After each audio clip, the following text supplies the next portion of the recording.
Hello students, आज start करते हैं फिर एक ऑडिटर टेस्ट कॉमर्स पोर्शन के लिए लेकर आए हैं बिना किसी देरी के। चलिए स्टार्ट करते हैं पहले क्वेश्चन से। In a marine insurance policy the RD clause means, RD का मतलब क्या है भैया? तो आरडी का मतलब है रनिंग डाउन क्लूज, यानी कि डी राइट आंसर हो जाएगा। अगला क्वेश्चन देखते हैं। अगला क्वेश्चन है insurance interest is present at the time of contract and payment of claim in. तो जो प्रसन्न विदा के समय और दावा के भुगतान के समय, प्रसन्न विदा और दावे के भुगतान के समय बीमा योग्य हित मौजूद रहता है। तो ये हमारा जो है फायर इंश्योरेंस में रहता है। ठीक है भैया, आगे देखिएगा। आसन्न कारण पद का निहितार्थ है कि हानि का उदय हो। The term cause Proxima implies that, यानी कि जो प्रॉक्सिमा है वो जो सबसे बीमित कारण होगा उसी को प्रीफर किया जाएगा। ये प्रॉक्सिमा मतलब सी हो जाएगा। हानि जो है वो बीमित कारण से होनी चाहिए और किसी से नहीं होनी चाहिए। ठीक है, अगला देखिए, निम्नलिखित में से कौन सा तत्व अग्नि बीमा में विद्यमान नहीं होता? तो अग्नि बीमा में कौन सा विद्यमान नहीं होता भैया? तो अग्नि बीमा में विनियोग विद्यमान नहीं रहता है। ये कह रहे हैं। अगला क्वेश्चन है पांचवा कि निम्नलिखित आयकर विवरण रिटर्न प्रारूपों में सही का संयोजन कूट का इंगित कीजिए। ठीक है भैया, क्वेश्चन नंबर 5 है आपका। तो इसमें सही कूट का चयन करना है आपका। तो सही कूट देखिएगा, ये ए, बी और डी हो जाएगा, यानी कि सी इसका राइट आंसर हो जाएगा। ठीक है भैया, आगे देखिए। प्रपाती प्रभाव से बचने के लिए आदान कर क्रेडिट के बारे में निम्नलिखित में से कौन सा सही नहीं है? ठीक है, input tax credit to avoid cascading effect. तो कैश कोडिंग इफेक्ट के लिए जो है भैया क्या होना जरूरी नहीं है? क्या बात, कौन सा इफेक्ट प्रभाती से बचने के लिए आदान कर क्रेडिट इनपुट के बारे में कौन सा सही नहीं है, ये बताना है। तो इसमें देखिएगा, पहला तो सही है लेकिन ये दूसरा जो है यानी बी गलत है। जीएसटी जो है कि इनपुट टैक्स क्रेडिट का इस्तेमाल सीजीएसटी की संदायगी के लिए किया जा सकता है, यानी कि ये कह रहा है input tax credit of SGST UTGST can be utilise for payment of CGST. नहीं, जो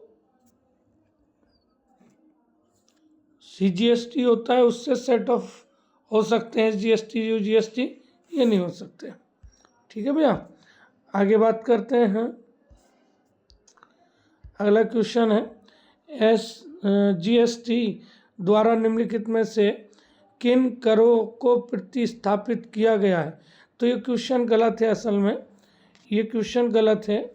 इसमें ये सभी सही हैं, ये क्वेश्चन ही गलत है। ये सभी जो है जीएसटी में मर्ज कर दिए गए हैं, ये क्वेश्चन गलत है आपका। अगला क्वेश्चन देखिएगा, ये विभाजित परिवार के सदस्यों को प्राप्त राशि कर मुक्त होगी। तो धारा 10 सबसेक्शन 2 के अंतर्गत। ठीक है भैया, ये सी राइट आंसर हो जाएगा। अगला क्वेश्चन देखते हैं, बैंक बचत खाते पर ब्याज की राशि की छूट। तो ये आपका ए हो जाएगा। आगे देखिएगा, ये कह रहा है आयकर अधिनियम के अनुसार पारिवारिक पेंशन की आय किस शीर्षक में शामिल की जाती है? तो आयकर के जो है अदर सोर्सेज में शामिल होगी, income from other sources, B इसका सही होगा। कौन सा अप्रत्यक्ष कर है? इनमें से सेल टैक्स जो है वो अप्रत्यक्ष कर है। स्वतंत्र भारत के प्रथम में भारत सर्वप्रथम कर जो लगा था 1961 में लगा था। अगला देखिएगा, अगला क्वेश्चन देखिए,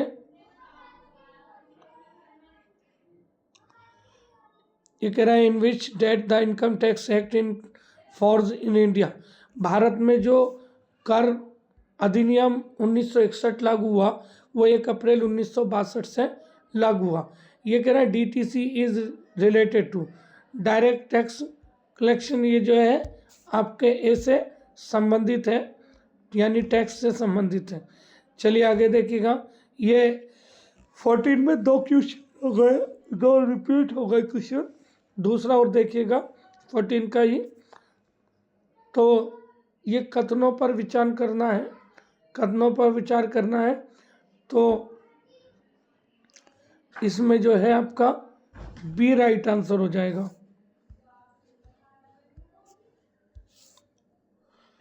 आगे देखेंगे क्वेश्चन नंबर 15, क्या कह रहे हैं, इनमें से कौन लेखा परीक्षा के लाभ से संबंधित नहीं है। लेखा परीक्षा के लाभ में शामिल नहीं है तो ये सत्यापन हेतु खंडवार लेखांकन अभिलेख तैयार करने के लिए लेखाकारों को संपूर्ण एक मिनट, ये आ गया, बीमा कंपनी से दावे का सही निपटान, बैंकों से उधार लेना आसान हो जाता है, आयकर प्राधिकारी सामान्य लेखपाल लेखों को सही रूप से में स्वीकार करता है। ठीक है भैया। और अगला है to engage the account for सत्यापन हेतु खंडवार लेखांकन अभिलेख तैयार करने के लेखांकन को संपूर्ण वर्ष हेतु संलग्न करने के लिए। तो ये डी वाला इसका जो है गलत है भैया। ठीक, आगे देखेंगे, अगला क्वेश्चन है निम्नलिखित में से कौन सा धोखाधड़ी के लिए एक कारण नहीं है। तो धोखाधड़ी के लिए कारण नहीं है तो ये डी हो जाएगा। ठीक है भैया, ये डी राइट आंसर हो जाएगा, क्योंकि मौद्रिक लेन देनों के लिए वाउचर रखना धोखाधड़ी में नहीं आता। निम्नलिखित में से कौन सा लेन देन का एक मूल साक्ष्य है। लेन देन का एक मूल साक्ष्य की बात कर रहे हैं तो देखिएगा जर्नल एंट्री, केसबुक, पासबुक ये सब है, लेकिन वाउचर जो है वो मूल प्रमाणक है। आगे देखेंगे, ये कह रहे हैं कि लेखक पुस्तकों में अभिलेखित लेन देनों के प्राधिकरण के लिए प्रमाणित सत्यता का, तो ये कह रहे हैं ये हो जाएगा वाउचिंग।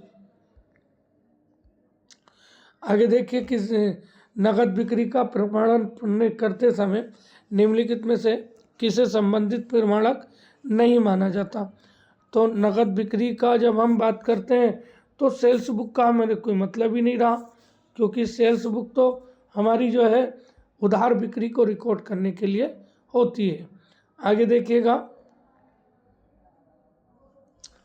अगला क्वेश्चन है निम्नलिखित में से कौन से संवैधानिक लेखा परीक्षक के अधिकार हैं। तो संवैधानिक लेखा परीक्षा के अधिकार कौन से हैं भैया। तो आम बैठक में भाग लेना, ठीक है। निम्न में से कौन से संवैधानिक लेखा परीक्षा के अधिकार हैं। Which of the following are the right.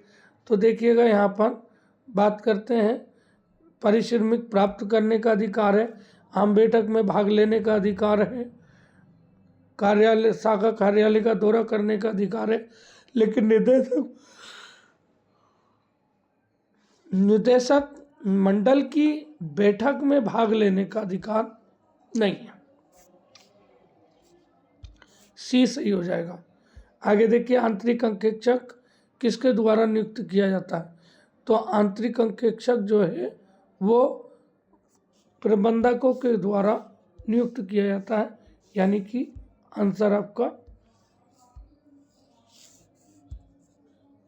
ए हो जाएगा। आगे देखिए, थोड़ा स्पीड बढ़ाते हैं जरा, थोड़ा जल्दी से।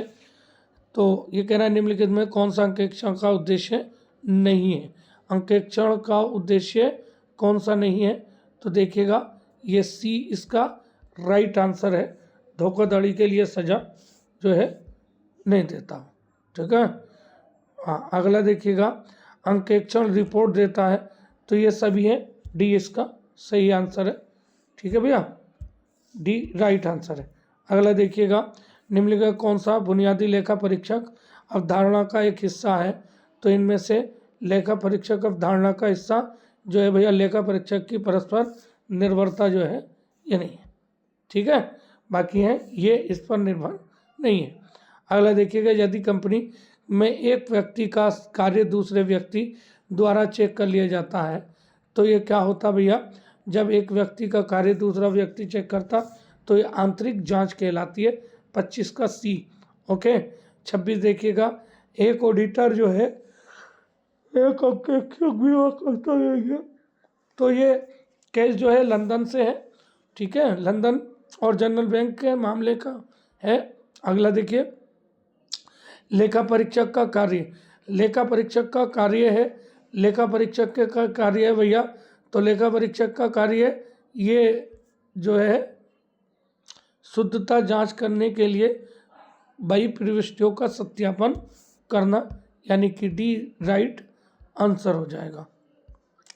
आगे देखिएगा, ये कह रहा है इनमें से कौन सा कथन सही है, कौन सा कथन सही है बताना है हमें, कौन सा कथन सही है।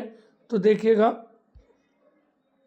अन्वेषण कई वर्षों तक चलता, सी राइट आंसर है इसका। 29 देखिएगा, निम्नलिखित में से किनको डिजिटल भुगतान प्रणाली में शामिल किया गया है, तो आरटीजीएस और चेक को जो है वो डिजिटल भुगतान प्रणाली में शामिल किया गया है, यानी कि ए और सी, वो सॉरी नेफ्ट और आरटीजीएस को शामिल किया गया, यानी आंसर आपका सी हो जाएगा। आगे देखिए, निम्नलिखित में से किसका उपयोग अंतर्राष्ट्रीय धन अंतरण के लिए किया था, तो सी आंसर हो जाएगा स्विफ्ट का। अगला देखिएगा, डिमोनेटाइजेशन भारत में जो हुआ था वो 8 नवंबर 2016 की कहानी है, ये कभी नहीं भूलने वाली रात है। आईएफएससी कोड में 11 होते हैं भैया। अगली बात आती है, बीमा नियामक एवं प्राधिकरण 1999 भैया, कॉमर्स जो है इसके सचिन बंसल हैं, ठीक है भैया। अगला देखते हैं, अगला क्वेश्चन है, निम्नलिखित कौन सा कथन गलत है, गलत बताना इसमें। तो ये कह रहा है आईएफएससी की स्थापना 1956 में हुई थी, ठीक है, ये कह रहा है, ये तो बिल्कुल सही कह रहा है। अगला देखिएगा, आईएफएससी जो है 1956 में हुआ था, ये कह रहा है आईएफएससी सदस्य देशों के सार्वजनिक क्षेत्र के उपक्रमों की वृद्धि एवं विकास को प्रोत्साहित करती है। 35 का ये जो है ये गलत है भैया, ठीक है। कौन सा कथन गलत है, तो कौन सा गलत है, बी गलत है भैया, ठीक है, 35 का बी। आगे देखते हैं 36वां क्वेश्चन, ये कह रहे हैं निम्नलिखित में से कौन सा वाणिज्यिक बैंक का कोष आधारित व्यवसाय नहीं है, तो इनमें से कौन सा काम नहीं करती भैया, तो क्या नहीं करती बेटा, इसमें देखिएगा ये जो है साख पत्र का निर्गमन, ठीक है, इशूंस ऑफ लेटर्स जो है ये वाणिज्य बैंकों का जो है आधारित व्यवसाय नहीं है, ठीक है। आगे देखिएगा, ये कह रहा है केवाईसी के लिए, तो केवाईसी के लिए बिल ऑफ एक्सचेंज की ज़रूरत नहीं होती है, डी है भैया। आगे देखिए, गुप्त संचय, गुप्त संचय जो है सामान्य संचय के निर्माण से अत्यधिक ह्रास के कारण, तो मैंने आपको एक चीज़ बताई थी, जब हम अपनी हम जब दायित्व को बढ़ा करके दिखा देते हैं या फिर संपत्तियों के मूल्यों को जो है अत्यधिक ह्रासित करके यानी कम मूल्य पर दिखाते हैं, तो इस तरह से गुप्त संचय क्रिएट हो जाता है। 38 का बी हो जाएगा। आगे देखिएगा 39 निम्नलिखित में से कौन ए वितरित लाभ है, तो ये वितरित लाभ के लिए देखिएगा, मैंने आपको बताया था ये वितरित लाभ मतलब ऐसे लाभ होते हैं कि जो अभी बैठे तो कर्मचारी क्षतिपूर्ति कोष जो है वो अंशधारियों में नहीं बांटा जाता, ठीक है। वो एक कंडीशन है कि जब कोई सूचना नहीं होती है, समापन की दशा हो या अमेलगमेशन की कंडीशन हो, तो ऐसी दशा में शेयर होल्डर्स में बांट दिया जाता है, नहीं तो otherwise workman compensation share holders में नहीं बांटा जाता। एक विशेष परिस्थिति में बांटा जा सकता सिर्फ, और वैसे नहीं बांटा जाता, ठीक है। आगे बात करते हैं। एक कंपनी अपनी फैक्ट्री नवीन भवन के निर्माण के पश्चात उसमें स्थानांतरित हो गई। इस प्रक्रिया के दौरान पूरे ढांचे को गिराने में 20,000 रुपये खर्च हुए और 10,000 रुपये उसके, तो 20,000 रुपये जो है वो पूंजीगत हो गए और 2,000 रुपये जो है भैया ये स्थानांतरित करने के स्टॉक है, या आयगत भी हो गए। 40 का आपका सी हो जाएगा। 41 देखिएगा, लेखांकन समामेलन से पूर्व के लाभ। तो लेखांकन समामेलन से पूर्व के लाभ जो होते हैं वो पूंजीगत व्यय कहलाते हैं, पूंजीगत लाभ कहलाते हैं। एक व्यय को पूंजीगत व्यय कहा जाता है जबकि धनराशि बड़ी होती है। धनराशि का एक मुश्त भुगतान किया जाता है, वह भावी लाभों के लिए किया जाता है। तो यह व्यय केवल चालू अवधि के लाभ के लिए किया जाता है। तो ये कह रहे हैं कि एक व्यय पूंजीगत होगा। पूंजीगत वो कब होगा भैया?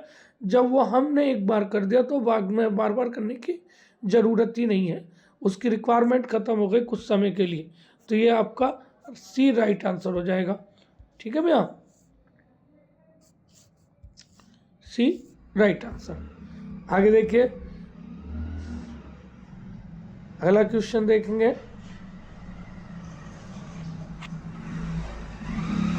43 स्थायी संपत्तियों पर ह्रास एक उदाहरण है।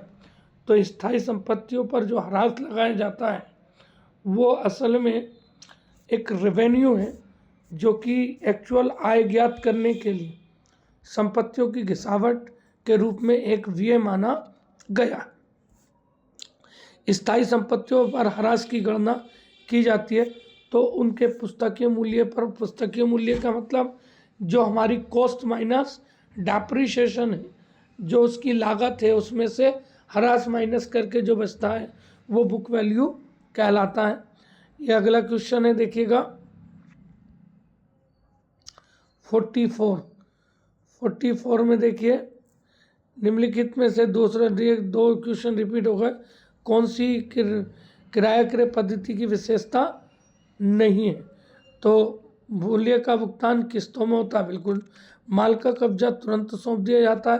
तो किराया क्रय पद्धति में माल का कब्जा तो तुरंत दे दिया जाता है लेकिन मालिकाना हक नहीं मिलता। मालिकाना हक तभी मिलता है जब वो अंतिम किस्त का भुगतान कर देता है। स्वामित्व का हस्तांतरण तुरंत हो जाता है, यही बात गलत है, ठीक है। आगे देखिए, लिए ब्याज की गणना की जाती है। अंडर हायर परचेस सिस्टम जो है, हम ब्याज की गणना जो करते हैं वो काहे में करते हैं भैया? टोटल ब्याज जो दिखाते हैं वो हम इंटरेस्ट सस्पेंस अकाउंट में दिखाते हैं।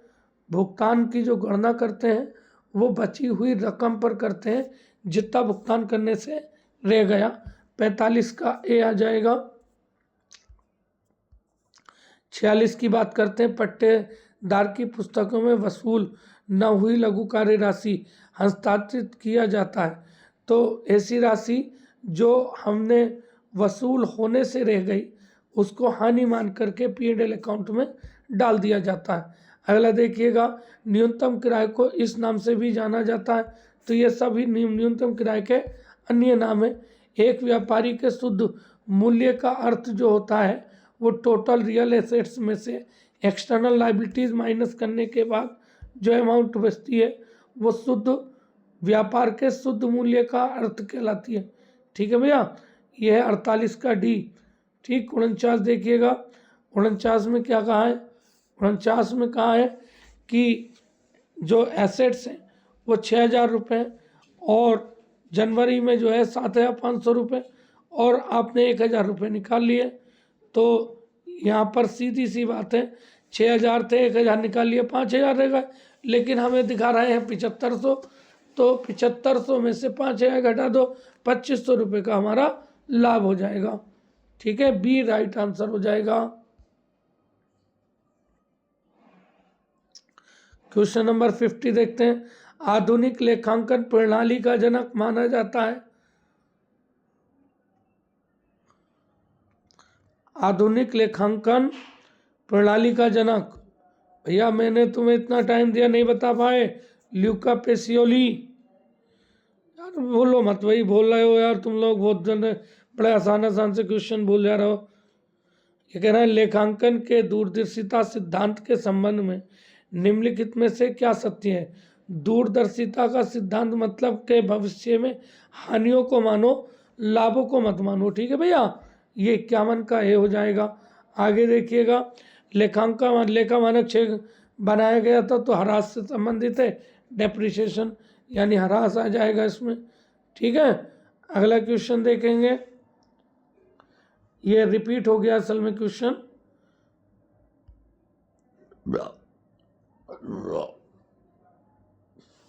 बही खाता के संबंध में कौन सा विषम है।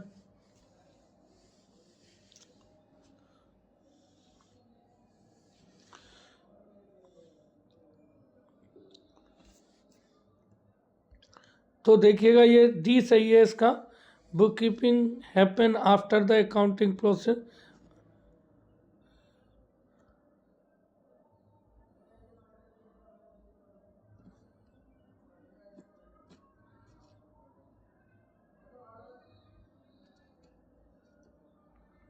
एक मिनट रुको।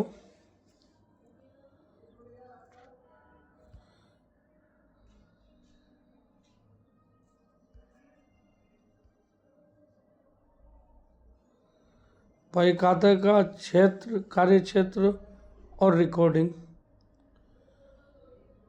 Book keeping has limited scope and concern, तो पहला बिल्कुल ठीक है। आगे कह रहे हैं कि बही खाता मुख्य रूप से एक लिपिक कार्य है, बिल्कुल सही बात है। बही खाता लेखा विलोकों को और अधिक उपयोगी बनाने के लिए लेखांकन पर निर्भर करता है। बुक कीपिंग जो है वो book keeping depends on accounting for making accounting records more useful. ठीक है, book keeping keep happens after the account processing, तो ये गलत है, क्योंकि बही खाता लेखांकन प्रक्रिया के बाद की नहीं है, बल्कि पहले की प्रोसेस है।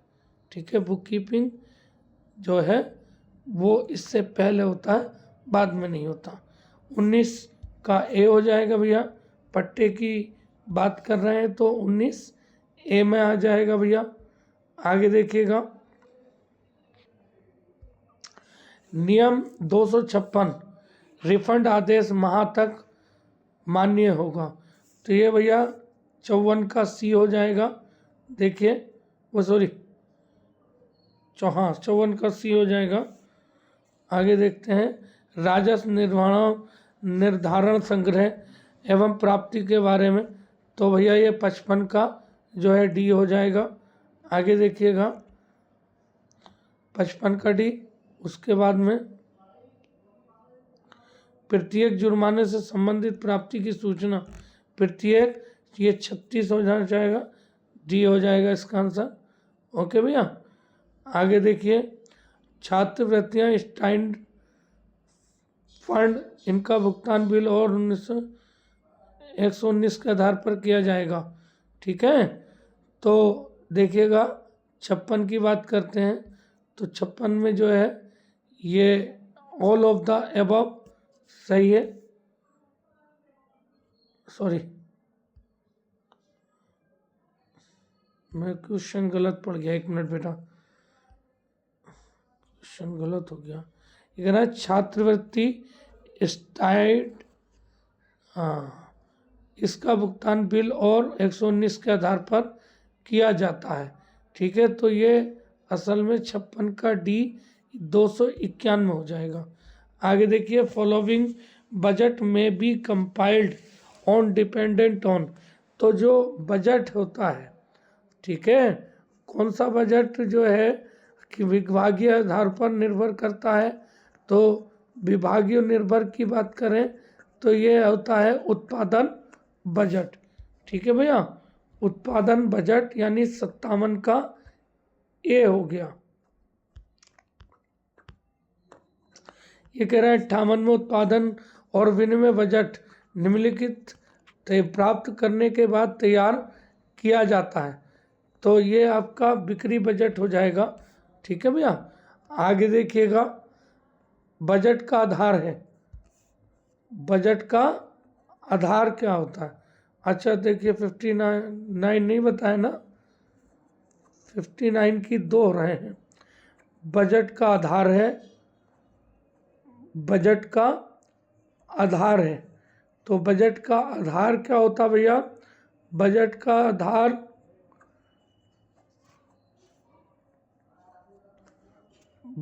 आधार जो है वो पिछले वर्ष से भी हो सकता है और वर्तमान वर्ष का भी हो सकता है।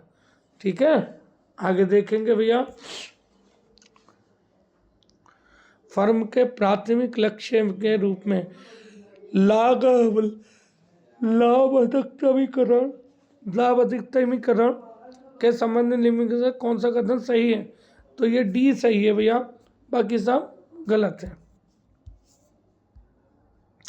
कह रहा दीर्घकालीन वित्त की आवश्यकता है। दीर्घकालीन वित्त की आवश्यकता है, वर्तमान और स्थिति दीर्घकालीन वित्त की आवश्यकता। तो ये दीर्घकालीन जो होता है वो स्थायी संपत्तियों में लगाया जाता है। ठीक है, quick assets does not include closing stock की दशा में इन्वेंट्री शामिल नहीं है। ठीक, अगला क्वेश्चन देखो, ये कह रहे हैं त्वरित परिसंपत्ति में शामिल नहीं है, तो इन्वेंट्री जो है वो तरल संपत्तियों में शामिल नहीं है।